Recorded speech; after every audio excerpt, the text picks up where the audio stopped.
So dear students, once again welcome back to today's session of the permutation and combination.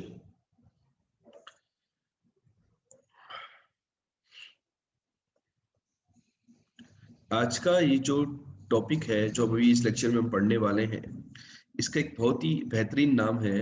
इसको हम बोलते हैं beggars theorem. This is the extended और shortcut for the multinomial theorem. कि multinomial theorem के जो specific questions होते हैं उनको हम बेगर्स थ्योरम की हेल्प से इजीली कर सकते हैं, आसानी से किए जा सकते हैं। ठीक है, तो इस मेथड को ये भी बोला जाता है मेथड ऑफ फिक्टिशियस पार्टीशन, कि फिक्टिशियस पार्टीशन की हेल्प से भी हम इस प्रॉब्लम को सोल्व कर सकते हैं। ठीक है, तो यहाँ पर ये जो थ्योरम है इसका जो स्टेटमेंट है वो कुछ इस तरीके से कहता है कि number of ways in which N identical things can be distributed among p persons if each person may receive none one or more than one things is n plus p minus 1 cn। और मैं इसको beggars theorem में इस तरीके से लिखता हूं बेटा। मैं हमेशा बुक्स वगैरह में आप लोग को जो स्टेटमेंट मिलेगा वो ये मिलता है, लेकिन हम ये कहते हैं नंबर ऑफ वेज इन विच। हम हर प्रॉब्लम को बेगर से रिलेटेड करेंगे, ठीक है ना। Number of ways in which N identical coins. यहां पर ये बात इंपॉर्टेंट है, ये जो कॉइन्स है कैसे हैं, आइडेंटिकल है। जब भी डिस्ट्रीब्यूशन में आइडेंटिकल आए तो we have to think about the beggars theorem as well, in which identical coins can be distributed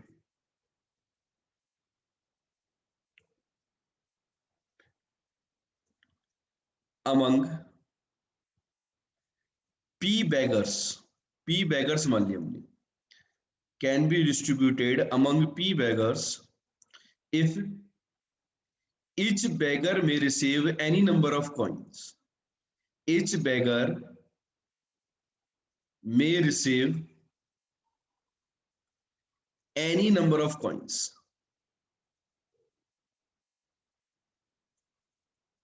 is n plus n तो coin और p beggar, p मतलब persons, beggars मतलब लोग, minus one C P minus one. मैं इस तरीके से याद करवाता हूं बिकॉज एक ऑलरेडी फॉर्मूला एग्जिस्ट करता है N plus R minus one C R type का, याद करो।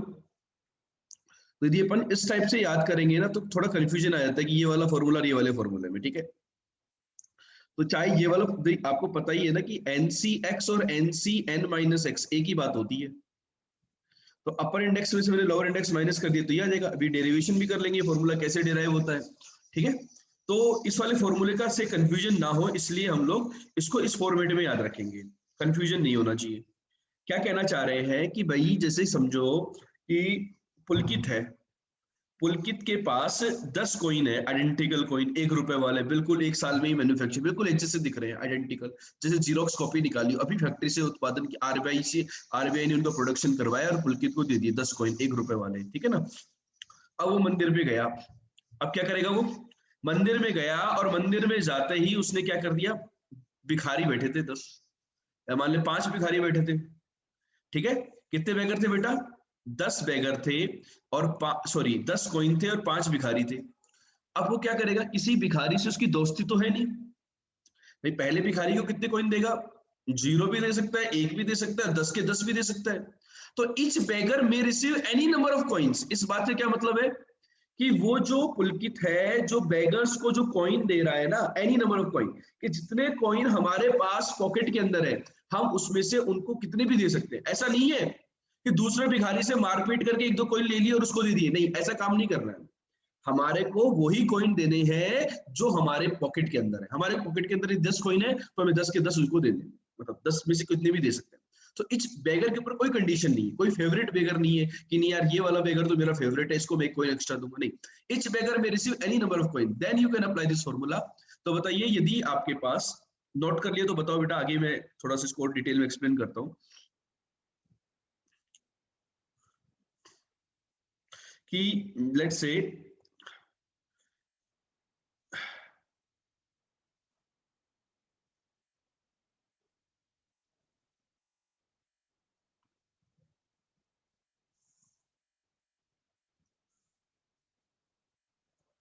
देखो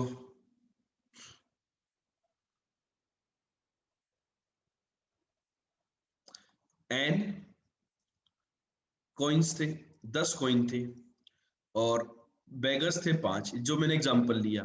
तो उसमें number of ways of distribution कितने होंगे? 10 plus 5 minus 1, n plus p minus 1, C P minus 1, C 5 minus 1। तो आपका आंसर आएगा 14c4। इतने तरीकों से ये कॉइन पुलकित बेगर्स के अंदर डिस्ट्रीब्यूट कर सकता है। 14c4। ये बात क्लियर हुई कि नहीं हुई बच्चों?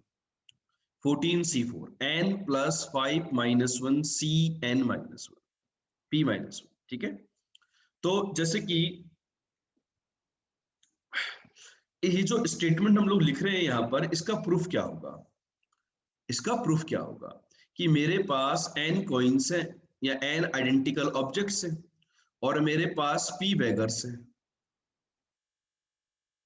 तो बेटा एक काम करता हूं मैं, लेट ith beggar gets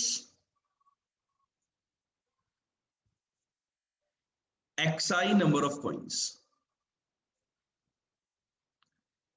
मान लेता हूं कि ith जो बेगर है उसको xi नंबर ऑफ कॉइन मिले, मतलब पहले बेगर को मिले x1 कॉइन्स, दूसरे बेगर को मिले x2 कॉइन्स, तीसरे बेगर को मिले x3 कॉइन्स, चलते गए।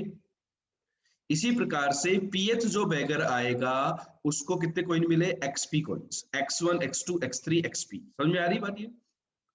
और जितने भी कॉइन मिले सब लोगों को, पुलकित के पास n कॉइन थे तो वो n ही डिस्ट्रीब्यूट करेगा। भाई यदि मेरे पास, मैं ज्यादा कहां से करूंगा? तो इन सबका सम n के इक्वल होगा। तो ये जितने भी एक्साइज हैं, x1 x2 x3 xp, इन सब की जो वैल्यू होगी, भाई x1 की वैल्यू पहले भी आएगा तो कितने कॉइन मिले? That can be 0, that can be 1, that can be 2, so on, that can be n।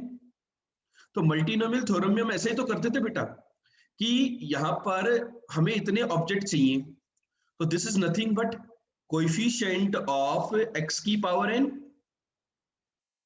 अब जो पहले वाला ऑब्जेक्ट है इसकी वैल्यू क्या क्या हो सकती है? ये अपनी वैल्यू 0 ले सकता है, 1 ले सकता है, 2 ले सकता है, और कितनी ले सकता है? n तक ले सकता है। दूसरे वाला भी यही, तीसरे वाला भी ये, तो इसकी पावर p हो जाएगी। ऐसा p टाइम्स होगा कि नहीं होगा? ये समझ में आ रहा है? मल्टीनोमियल थ्योरम से मैं इस स्टेटमेंट को ऐसा लिख सकता हूं या नहीं लिख सकता, कि x की पावर 0, x की पावर 1, x की पावर 2, x की पावर n। भाई पहले वाला जो कॉइन है, पहले वाला जो बेगर है, उसको x1 मिलेगा, तो x1 की वैल्यू ऐसा हो सकती है। ये बात क्लियर हुई? तो मेरे पास क्या आ गया, इसमें से मुझे x की पावर n का कोफिशिएंट निकालना है। अंदर वाली देखो एक जीपी है, x की पावर 0 1, 1 माइनस x की पावर n प्लस 1 आएगा, यहाँ पे ध्यान रखना, अपॉन 1 माइनस x, इसकी whole power p, coefficient of x की पावर n।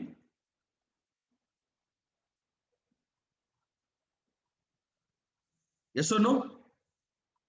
किसमें से? 1 माइनस x की पावर n प्लस 1, इसकी power p, into 1 minus x की पावर माइनस p। ये बेटा ये वाली टर्म नेग्लेक्ट हो जाएगी, तो अब इसमें से बेटा पावर n चाहिए, नेग्लेक्ट कर दी। इसमें से बताओ फॉर्मूला, आपको याद होगा फॉर्मूला कौन सा? कोएफिशिएंट ऑफ x की पावर r इन 1 माइनस x की पावर माइनस n। ये वाला फॉर्मूला याद है सबको? ये होता है हमारा formula n plus r minus 1 C R. तो ये वाली n आती है, तो यहाँ पे n की जगह कितना है? p, और r की जगह है n, p plus n minus 1 C R, r मतलब n। ये आएगा फॉर्मूला। इसी को मैं n प्लस p माइनस 1 सी p माइनस 1 ये बोल सकता हूं। ये आपकी कहानी क्लियर हो गई? किसी को भी डाउट, कोई कंफ्यूजन, कोई समस्या तो शेयर करो बेटा इसके अंदर। तो ये हमारा आ गया बेगस थ्योरम का प्रूफ। क्लियर है? बेगस थ्योरम का प्रूफ क्लियर है?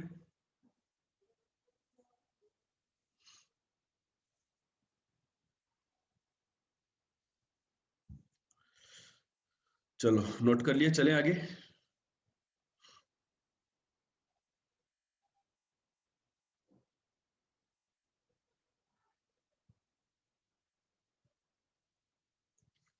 नोट कीजिए।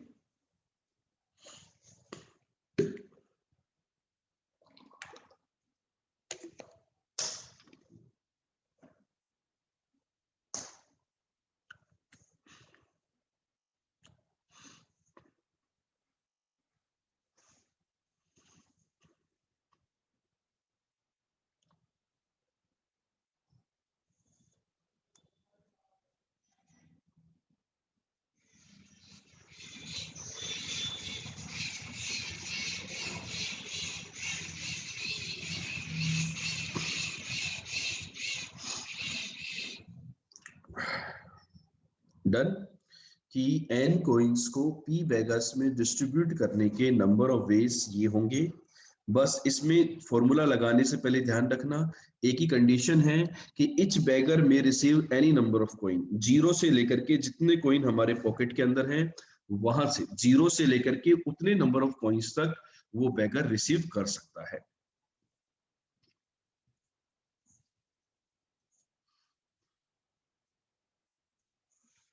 चल, तो let's proceed with the example.